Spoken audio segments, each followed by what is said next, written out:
Viewers দেখতে পাচ্ছেন যে উপজেলা ICT training and resource centre for education ইউআইটিআরসির সহকর্মী বাগানটি দেখার জন্য ঝিনাইদহ জেলার মহেশপুর উপজেলার গারাবাড়িয়া গ্রামে ছুটে এসেছেন এবং উনি এসে যা দেখলেন মালটা সম্পর্কে সেটি এখন উনি আগে ব্যক্ত করবেন যে মালটা বাগানটা দেখে উনি কি প্রতিক্রিয়া হয়েছে বলেন। ধন্যবাদ শামীম দা ক্যাটফিশ চ্যানেলকে, অত্যন্ত ইউটিউব চ্যানেল জনপ্রিয়।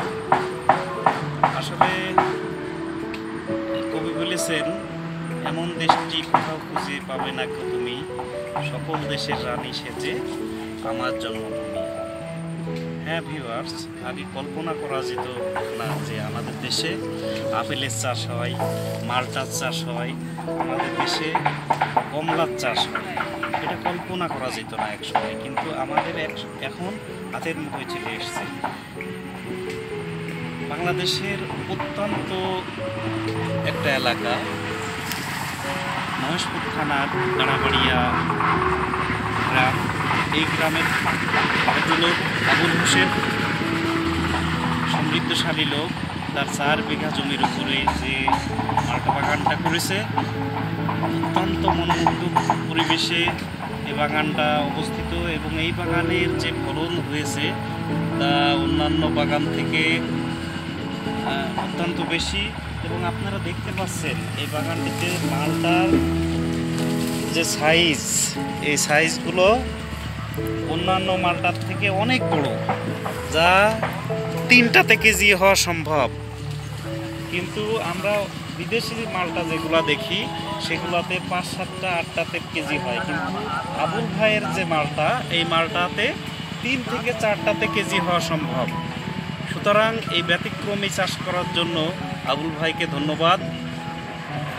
আমরা আশা করি এই ধরনের চাষাবাদ দেখে আমাদের ছাদ কৃষি অথবা অন্যান্য জায়গায় যারা এই মালটা প্রজেক্ট বা কমলা প্রজেক্ট চাষ করবেন, তারা আবুল ভাইয়ের দেখে আমরা অনুসরণ করে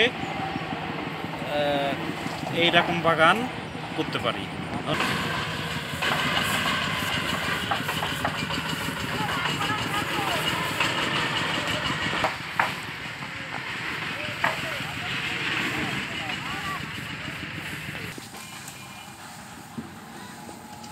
ভিউয়ার্স আপনারা দেখতে পাচ্ছেন শত শত কমলা গাছে ঝুলে আছে, যেটি 3।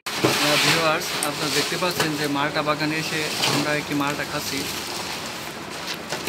এবং মালটাটা খুবই সুস্বাদু। মালটাটা আপনারা দেখছেন যে মনি সাহেব এবং আমি নিজেও মালটাটা বাগান থেকে তুলে নিয়ে এসে খাচ্ছি। এত রস মালটাই যে খাওয়ার আগেই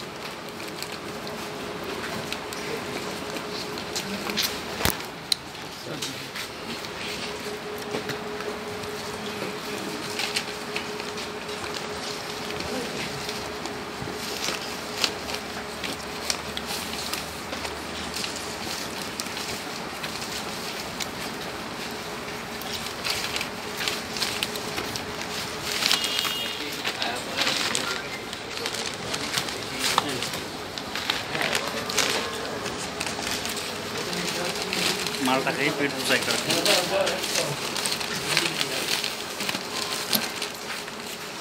একটা খালি তো পেট ভরে যাবে।